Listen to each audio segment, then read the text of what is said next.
بسم اللہ الرحمن الرحیم۔ شروع اللہ کے نام سے جو بڑا مہربان نہایت رحم والا ہے۔ السلام علیکم۔ ایک چھوٹے سے ملک پر ایک بادشاہ حکومت کرتا تھا۔ بادشاہ بہت ہی عیاش پرست انسان تھا۔ اس بادشاہ کی خوبصورت اور حسین و جمیل بیٹی تھی۔ ملکہ بادشاہ سلامت کو عیش پرستی سے بہت روکتی تھی، لیکن بادشاہ سلامت کسی کی نہیں سنتا تھا۔ اس عیش پرست بادشاہ نے اپنے ملک میں قانون بنایا ہوا تھا کہ جو بھی خوبصورت لڑکی زنا کرتے ہوئے پکڑی جاتی تو زنا کرنے والے لڑکے کو سنسار کر دیا جاتا، جبکہ اس لڑکی کے ساتھ بادشاہ سلامت پوری رات زنا کرنے کے بعد اس کو پورے گاؤں میں ننگا گھماتا۔ اس بادشاہ سلامت سے تمام رعایا بہت خوف کھاتی کہ غلطی انسان سے ہوتی ہے اور گناہ بھی انسان سے ہوتا ہے، لیکن اس کی سزا بھی ہمیں اسلام کے مطابق دینی چاہیے، نہ کہ اس لڑکی کو پورے گاؤں میں ننگا کر کے گھمایا جانا چاہیے اور اس کی عزت کو تار تار کیا جانا چاہیے۔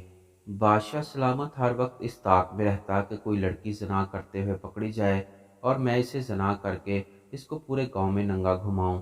یہ سب کچھ دیکھ کر بادشاہ کا ایک وزیر بہت تنگ آ گیا تھا اور وہ ہر وقت بادشاہ سلامت کو نیک مشورہ دیتا، لیکن بادشاہ سلامت کسی ایک کی نہیں سنتا تھا۔ ایک دفعہ عیش پرست بادشاہ کہیں سے گزرا تو اسے ایک بزرگ کی بیٹی بہت پسند آ گئی۔ اس پر پہلی ہی نظر میں وہ فدا ہو گیا۔ اس عیش پرست بادشاہ نے سوچا کہ اس لڑکی کے ساتھ کیسے زنا کیا جائے۔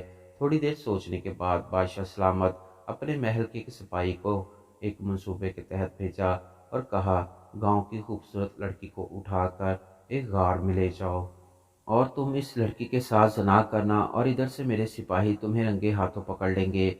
دکھاوے کے لیے میں تمہیں تھوڑی سزا دے کر اپنے ملک سے انعام و اکرام دے کر رخصت کر دوں گا اور اس لڑکی سے اپنی زنا کی خواہش پوری کر لوں گا۔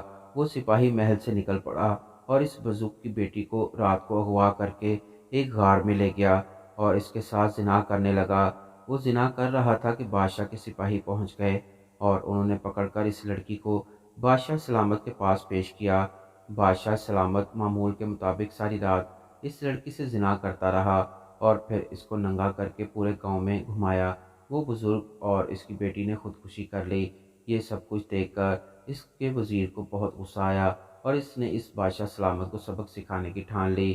چند دن سوچنے کے بعد وزیر بادشاہ سلامت کی بیٹی کو اغوا کر کے اس غار میں لے گیا اور اس کے ساتھ زنا کرنا شروع کر دیا۔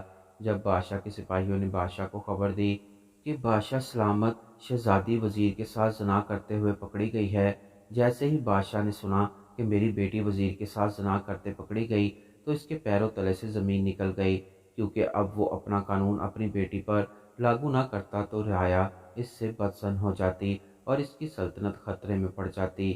یہ سوچ کر بادشاہ سلامت بہت پریشان ہوا کہ اب میں کیا کروں۔ انہی سوچوں میں گم تھا کہ اس کے سپاہی وزیر کو پکڑ کر اور شہزادی کو لے کر محل میں حاضر ہوئے۔ جیسے ہی وزیر محل میں داخل ہوا تو اس نے بادشاہ سے کہا کہ تم مجھے سنسار کر دو اور اپنی بیٹی کے ساتھ ساری رات زنا کرو، اس کے بعد اس کو صبح گاؤں میں ننگا گھماؤ، کیونکہ تمہارا قانون سب کے لیے برابر ہے۔ اگر تم نے ایسا نہ کیا تو تمہیں اپنی سلطنت کو کھونا پڑے گا۔ یہ سن کر بادشاہ بہت پریشان ہوا، کیونکہ ایک طرف اس کی بیٹی تھی جبکہ دوسری طرف اس کی سلطنت تھی۔ جب یہ خبر پوری سلطنت میں پھیل گئی تو عام رعایا بھی محل میں جمع ہو گئی۔ بادشاہ سوچ رہا تھا کہ اپنی بیٹی کو بچاؤں یا اپنی سلطنت کو، لیکن اس بدبخت بادشاہ نے اپنی سلطنت کو ترجیح دی اور اپنی بیٹی کے ساتھ زنا کرنے کے لیے تیار ہو گیا۔ معمول کے مطابق شہزادی کو تیار کیا گیا اور جیسے ہی بدبخت بادشاہ کمرے کے اندر داخل ہوا تو بادشاہ کی بیٹی اس کے سامنے ننگی موجود تھی۔ بادشاہ سلامت کے دل کی دھڑکن تیز ہو گئی اور اس کی سانسیں رکنے لگیں۔ جیسے جیسے وہ اپنی بیٹی کے قریب جا رہا تھا تو اس کے دل کی دھڑکن تیز ہو رہی تھی۔ اب بادشاہ کو معلوم ہو گیا کہ میرا ہی قانون مجھ پر بھاری پڑ گیا ہے۔ اگر میں مجبوراً والدین کی بیٹیوں پر یہ قانون لاگو نہ کرتا تو شاید آج یہ سب کچھ نہ ہوتا۔ اب اس کے ہاتھ پیر کانپ رہے تھے اور وہ سوچ رہا تھا کہ اگر میں نے اپنی بیٹی کے ساتھ زنا نہ کیا تو میری عمر بھر کی محنت سے حاصل کی گئی سلطنت چند ہی لمحوں میں میرے ساتھ چلی جائے گی۔ اب جیسے ہی وہ شہزادی کے بہت قریب گیا تو اس وقت زمین پر گرا اور برباد ہو گیا۔ تھوڑی دیر بعد وزیر بادشاہ کو گھسیٹتا ہوا لے آیا اور عوام سے بولا کہ میں سنسار ہونے کے لیے تیار ہوں۔